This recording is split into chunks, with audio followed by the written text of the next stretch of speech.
Okay, welcome back, everyone. More wish list discussions, but this time here, I don't want to talk about a character. I want to keep discussing mechanics as well, because I think the general mechanics balance patch is going to be a really big deal to this game, helping a lot of characters too. But this was a little interesting. I haven't seen too much talk about this recently because, you know, Drive Rush has taken the spotlight. I want to talk about throw loops today, and I want to talk about safe jumps. Basically, I want to talk about the corner pressure in general because it's like hardcore in this game, man. We're watching like so many tournaments now. There's so much throw loops going on. We're seeing like people are saying take the throw. I'm seeing pro players getting thrown 8 times in a row constantly and losing. It's not just Daigo this time either, man. It's like everyone is getting throw looped to death by almost everyone. But it's another similar start, forward throw. You gotta guess. Oh, guess what? He's making you guess over and over and over again. Crouching Give him throw. the normal. No, another throw. Where's the normal? It's Oh not there. my See? God, he's it's gonna not throw there. The up to confidence. And I think it's just a really interesting topic. You love throw loops, Mir? I can't say I do, but I do understand why they've been implemented in the game. It's interesting to see that many throws, and I can see how someone that's spectating might find that a little bit questionable. Because at the end of the day, the reason why these pro players are being thrown so much is not because they don't know how to tech, which is I hope actually not. what some people think. Yeah. But it's because if you look at all the options that they have, right, the risk for teching a throw, they just consider it to be too high. They're okay with being thrown a bunch of times, right? Yeah, exactly. And, the throw is, and this is true on offense as well. If the throw is being teched, then really you're back to neutral, right? So you haven't lost, for example, your corner advantage. You haven't lost your positioning advantage. But say you go for a strike and they parry you and then they throw you in the corner. Now you're in a horrible position, right? So both parties are just accepting that throws are going to happen. I love how you snuck a perfect parry in there, Mir. That was good. I mean, I'm just saying that's clever. Going to be very important to what we're talking about today. Because, yeah, definitely, man. Throw loops are in the game because of parry. Let's a lot of people are going to mention that. Let's go over the history a little bit first, I guess. Like, you know, it's kind of funny. In Street Fighter V, the game started out with many throw loops throughout the first few seasons. We even had the extreme of having like mid-screen throw loops too, with like Guile back throw and Nakali V trigger, forward throw. It was really powerful. And back then in Street Fighter V, when you teched a throw, you didn't go back really far. I mean, there's no drive rush or drive impact, but there was like super plus buttons and getting shimmy in that game. It did a lot of damage to you. I'd also like to mention that in Street Fighter V, you could only quick rise throws. The back rise option was not available. Oh, that's a good point, which was something that enabled a lot of these throw loops, right? Because in Street Fighter 6, for example, mid-screen, it's very hard to achieve throw loops, especially without drive rush, as you can just back rise your way out of there. Of course, the downside being that you're moving yourself towards the corner even more. Yeah. But Street Fighter V, the throw literally took that option away from you. Yeah. So, like, you were some forced characters to eat it if the throw loop was there. In Street Fighter 6, like some characters will get a temporary throw loop, you know, like Ryu. If I get a punish counter throw, I can mid-screen throw loop because he can't back rise from the punish counter, right? Oh, and I guess I should mention in Street Fighter V before someone else mentions it.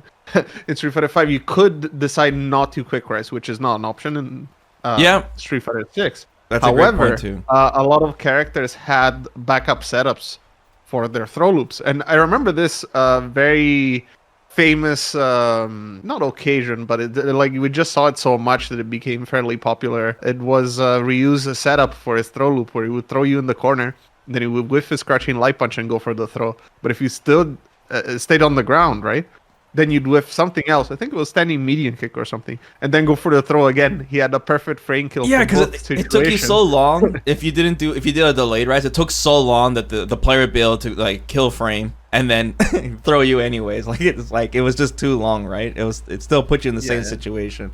It's kind of funny. Staying on the ground didn't help. So, despite everything that we just talked about, Street Fighter V, the differences on throw loops and different tactics you can use, Capcom still got rid of them. Right? They got rid of almost all of them I think the only one that remained was like Nakali's back throw and V trigger. But for the most part, they were all gone, and all that was left was kind of like pseudo throw loops, where like they were close enough where you would still seen people getting thrown, but there were more defensive options. So fast forward now, Street Fighter 6, they got rid of them, but then they brought them back. And like you were mentioning, it is because of how the defensive mechanics work in this game, and there's different options. So it's kind of funny now, and even with the different defensive options, throw loops are very, very strong in Street Fighter 6. They're very easy to do. Pretty much the entire cast has throw loops except for Chun-Li and Honda. They're the only two that don't. But Chun-Li, in a way, kind of has a pseudo throw loop because her walk speed is so fast. And they're not all built, equally. There's some characters where, like, they can walk forward throw loop. Some characters have to dash. Some characters even need to use drive rush to throw loop, right? And so they're not all equal, but you do see them, and it's just a very important part of the corner game. Actually, Mir, you know what? I should probably just quickly explain what a throw loop is, just in case someone's listening to this and doesn't know. But all a throw loop is, guys, is that when you throw someone, most of the time in the corner, you have enough frame advantage to throw them again, and the opponent can't mash a button, basically. And you get put into this kind of loop situation where if they guess wrong and get thrown, then they're back in the exact same situation. So I'll just show you real quick. I'll get Jury here to do a wake-up light punch. Yeah, while you do that, I'll explain an extra thing. In the Street Fighter games, you have a little bit of throwing vulnerability when you wake up, but it's not enough to avoid the throw. It's not more than the start of a button, and as such, that is why throw loops are possible. In other games that have a lot of throwing vulnerability and wake up, you can't do this. So I just showed an example there. I'll switch characters, just show more examples. So you're probably watching this, and like, if you're more of a beginner, you're probably like, well, how come they don't tech the throw then? That's all you got to do, right? Just press throw. But the reason you see these pros get thrown so much is because if you attempt to tech the throw and you guess wrong, because you don't know if the opponent's going to throw you or not, then you end up taking even more damage. A lot more damage, actually. So I'll show an example here. So same thing, throw loop. And then I'm going to get Jerry to do a wake-up throw this time. So here goes for the tech. And this time I'll like just shimmy. I'll backdash. And then uppercut. Massive damage. And like I said, some characters, once again, have to use drive rush, like Marisa or Guile. I mean, I dropped the combo, but you guys get the idea.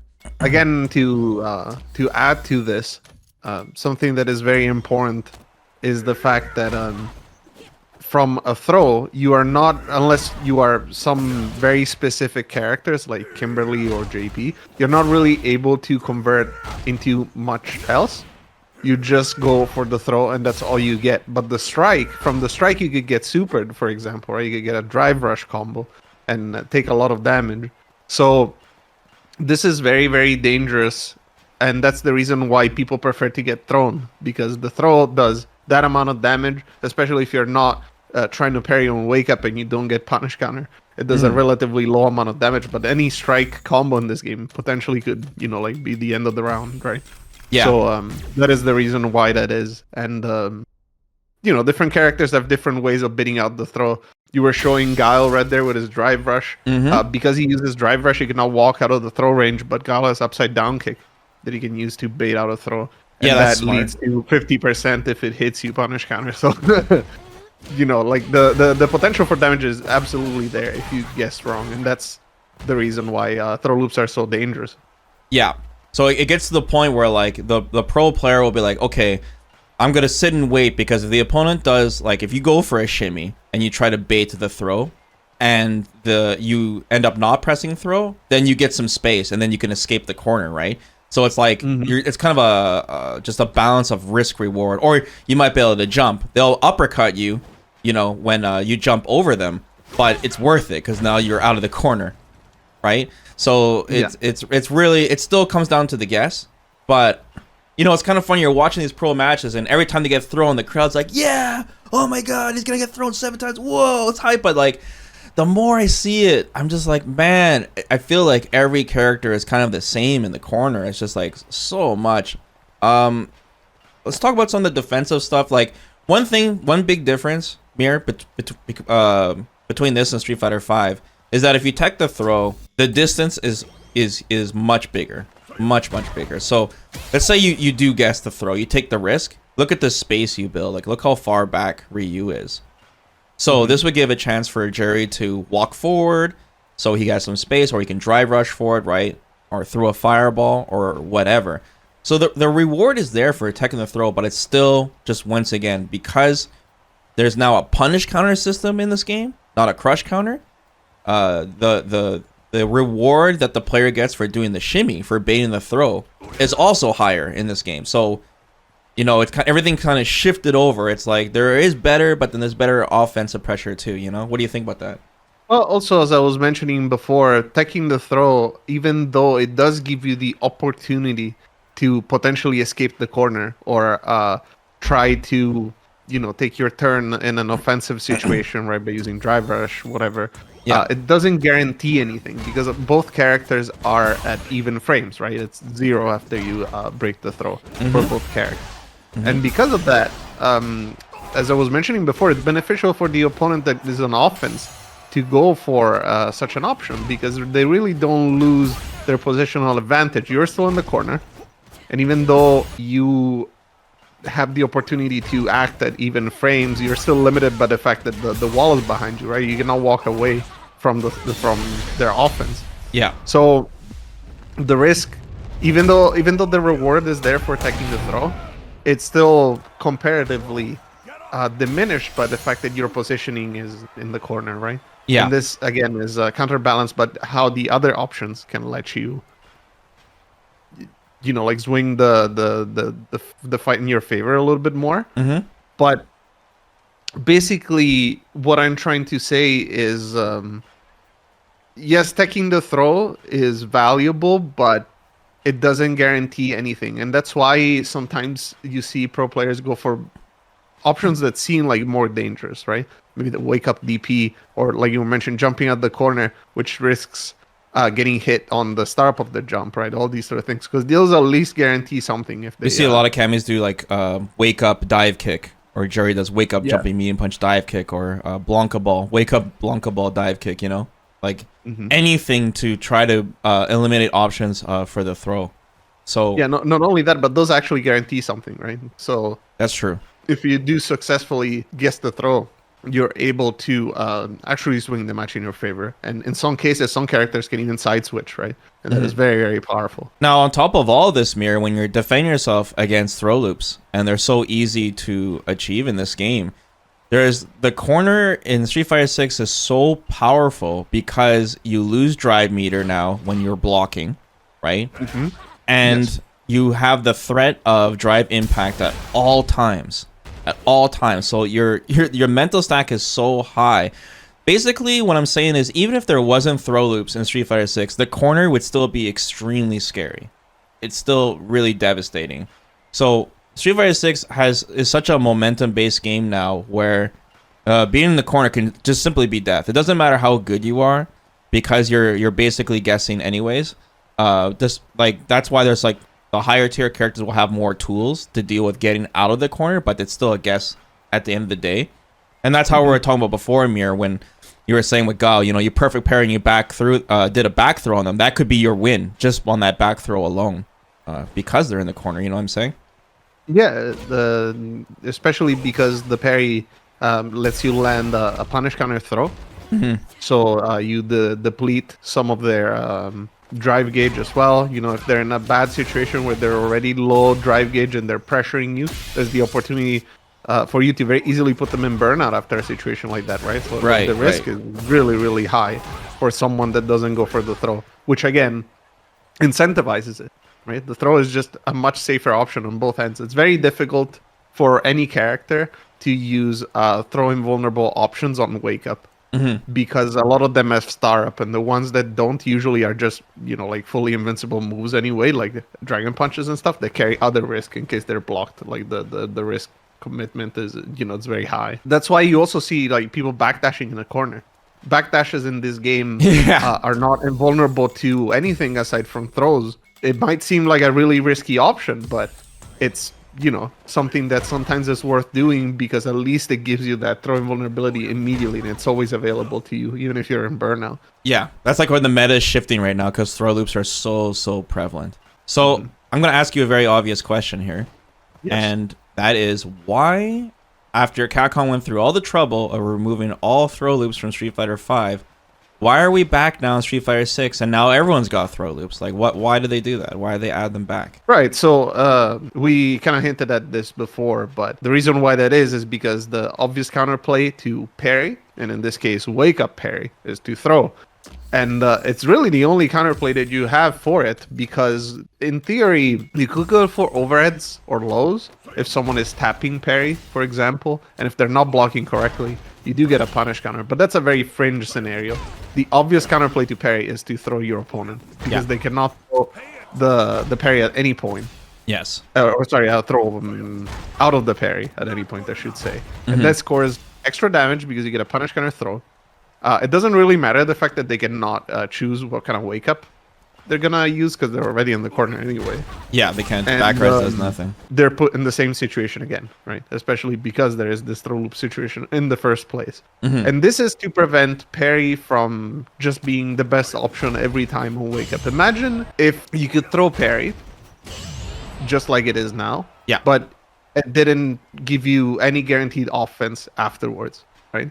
Basically, what you could do is, okay, well, I'm just going to wake up parry. And even though I might take extra damage, then I'm, out of the mix-up, right? I'm out of the guessing game.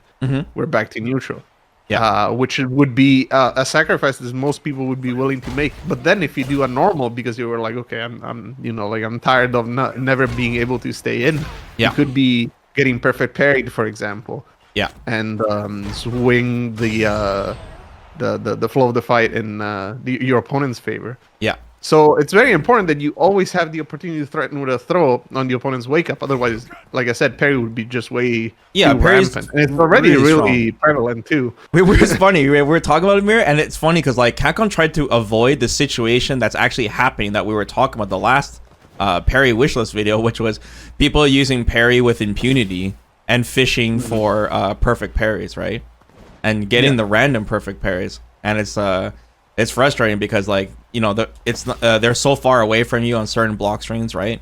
Like Jamie heavy punch or other characters can do things that are safe and far away that they're not in threat of the throw. And Capcom realized this with the corner as well, so they're trying to like prevent that, and that's where they were like ultimately they had to stick with the greater evil, so to speak, and bring back throw loops in the game. So it's kind of interesting.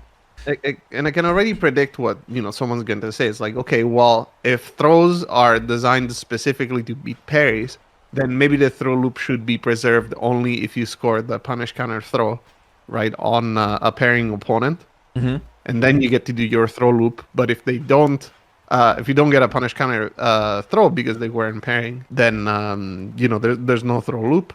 But then again, it makes it so that you can just take the throw and then you're out of the situation for even less damage, because then in that case it wouldn't even be a punish counter throw. Right. So it's very which hard is what happens in to Street Fighter 5. Like late Street Fighter 5 is taking the throw is extra valuable because there are no throw loops. Yeah, exactly. So like in that situation, you wouldn't really have solved anything, right? And you would still have to contend with the threat of parry that now acquired much more value because, like just going for blocking is more valuable, as the throw would reset you to neutral. So people would be more incentivized to go for strikes instead. And then the parry becomes, much more effective in that scenario. So it's like all a matter of risk reward. And it might sound incredibly nuanced when I put it this way. There's like all these things to keep in mind. Yeah. But the most important thing to remember here is just that basically the game has to be built this way because parry exists. So I feel like it's very difficult for them to find a different solution unless they just want to change, like the way the game feels, right? Like the entire point of the risk reward of the game, right? They want to make parry much worse, then they can think of something else instead of changing the how throws work, or vice versa. Maybe they want to make throws worse. So that's also possible. But as it stands right now, I find it very difficult to find a solution for this situation. Like, at the least game's specifically the throw in the corner. it's been built up, from the beginning, and they've been really trying to pay attention at this time when Street Fighter 6 had a longer development cycle. So they had all this in mind. So when they decide to change something, or something gets out of hand, or something's like a little overtuned, it's really tough to change things, because like, let's say they get rid of throw loops, they have to change the frame data on like all the throws, which might affect other things too. Or at least the distance, right? Yeah, and the distance too. That's another way to go about it, right? Which will also affect characters. So it is interesting. So let's talk about what changes we'd want, if you want changes at all. And I'm gonna repeat the same question to you, Mir. I'm just gonna ask you, like, do you want throw loops in this game? Kind of yes or no, and then we can kind of talk about maybe some possible solutions if you don't. Do you like throw loops? Well, okay, I do not particularly feel in any way about throw loops, but if I were to say, I'd probably prefer them not to be there, because it just is not a very fun situation to be in, right? Like, just taking a throw because it is the riskiest option doesn't feel right on defense. It feels like you still have failed, even though technically that was probably like the best choice you've made, because Right. you were risking the least amount of damage potentially. But to be put in the same situation to guess again, it's like, it doesn't feel good. So if anything, I would like throw loops to be limited somewhat. Someone in the chat mentioned that, like, all throw loops should probably cost drive meter, which I can see as being an option, at least to reduce their So you need the drive effectiveness, rush in right? order to accomplish a throw loop? Yeah, for example. Okay. Or, maybe they can come up with some other system. But yeah, I presume that would be the most obvious one. And that is a start, I think. But I also find it really difficult to say we should remove them outright if parry doesn't change, right? This is a very difficult topic to, unwrap, because even as we mentioned in the parry video, there's so many mechanics that are related to parry, right? Like drive rush, and of course the punish counter throws and all that. Yeah. That if you change the balance of one, you also need to change the balance of the other one. Otherwise, the risk reward changes completely. So Yeah. I would start by accepting the suggestion that they probably should all cost drive meter. That's a good start, I think. So at the beginning, I was mentioning how not all throw loops are built equally. And like you guys were talking about, having the requirement of drive rush throw loops adds limitations on how you can open up your opponent if they do press throw. Like you said, with Guile, you can use upside down kick. But one of a weaker throw loop in this game is actually Jury's throw loop, because she has to dash to do her throw loop. And since she has the dash, if she wants to like shimmy, she has to like backdash, right, or delay a button. And one of the benefits of doing shimmy against your opponent is that it covers multiple options, because if the opponent does a wake up reversal, since you're walking back, you block it and you punish them anyways. But if you commit to the backdash, a lot of reversals will hit you anyways if you backdash.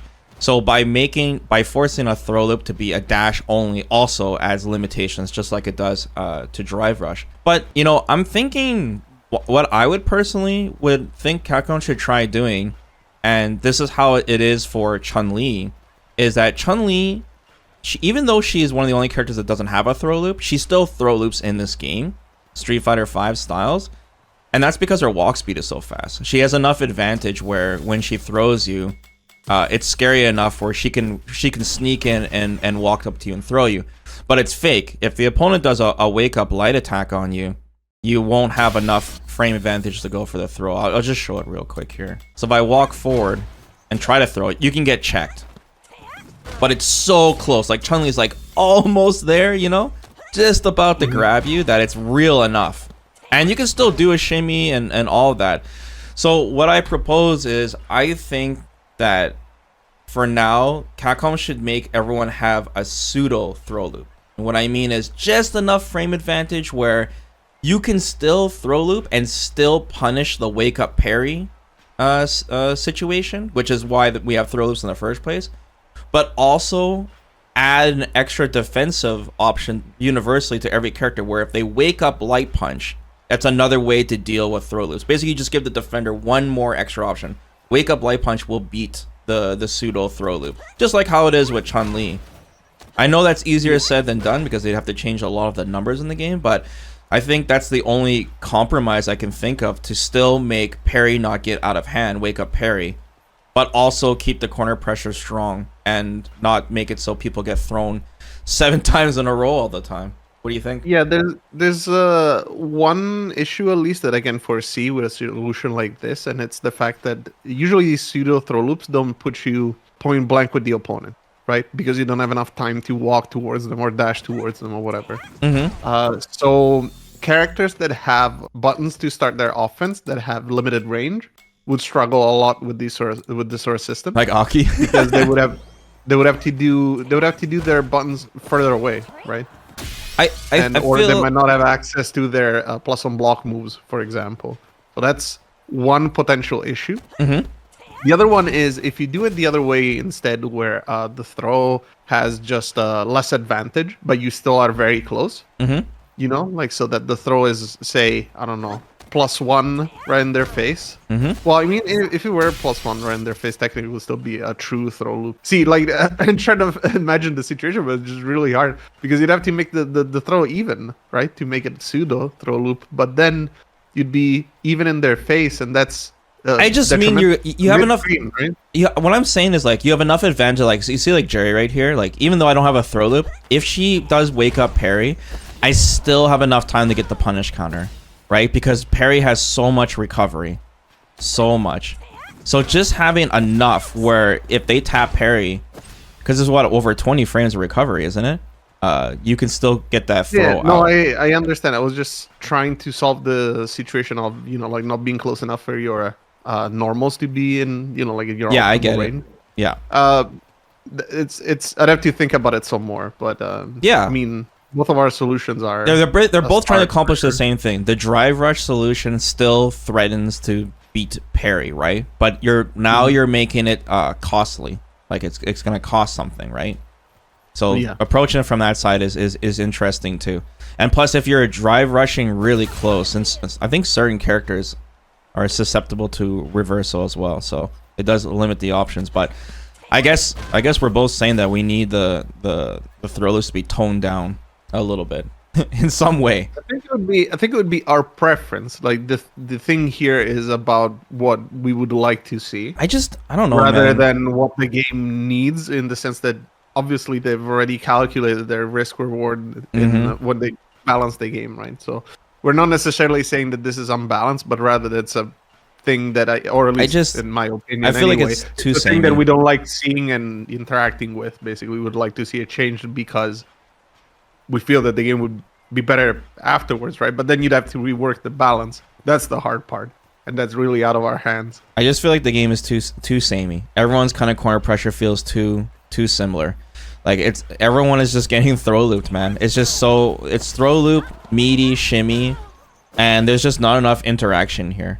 Your options are just so limited, and a lot of characters that have the extra options are just turn out to be top tier characters just because of that alone. Like being able to deal with the corner is such an important part of Street Fighter 6, and it's so easy to get put in the corner in this game too. A lot of the top tiers have so much great corner carry, and it's like, man, like once you're in the corner it could be over, and I'm not even including just like the drive impact aspect of it, right? Yeah. I just feel like, man, I feel like I'm watching so many matches and it just looks the same. I guess that's why I want some more variety and seeing some more seeing someone escape the corner, you know, using some move or backdashing all the time would be more interesting, especially like I said, adding a challenge. So a wake up light punch would be interesting, taking that risk to do that.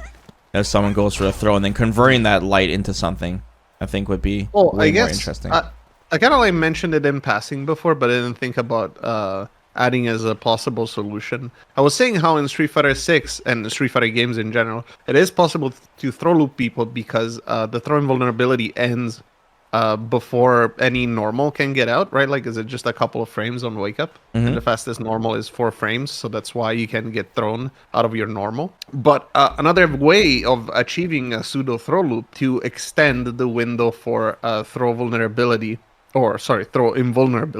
on wake up, so that it is impossible for you to throw someone before their fastest normal comes out. So let's say you had say 5 frames of throw invulnerability, and you press your 4-frame button on your wake up, then the throw wouldn't be able to That'd be scary to connect if they right? do that. Then it's gonna be Jab Fighter 6. There's gonna be a lot of Well, wake up lights. I'm just saying that Yeah, I is know. a possibility, though, right? Yeah, So, yeah, like, it that's is. It is. Like, for example, I've been playing Granblue recently, and Granblue has a massive amount of throw invulnerability on wake up. Mm-hmm. So that's their solution. But then the frame traps are very scary. So like that's how you are disincentivized from pressing buttons on wake up. Mm-hmm. So it depends on where they want to go with The this strikes game. already beat throws in Street Fighter 6, right? On the same frame, they changed it. They do, yes. Yeah, That's they beat it. So that's interesting.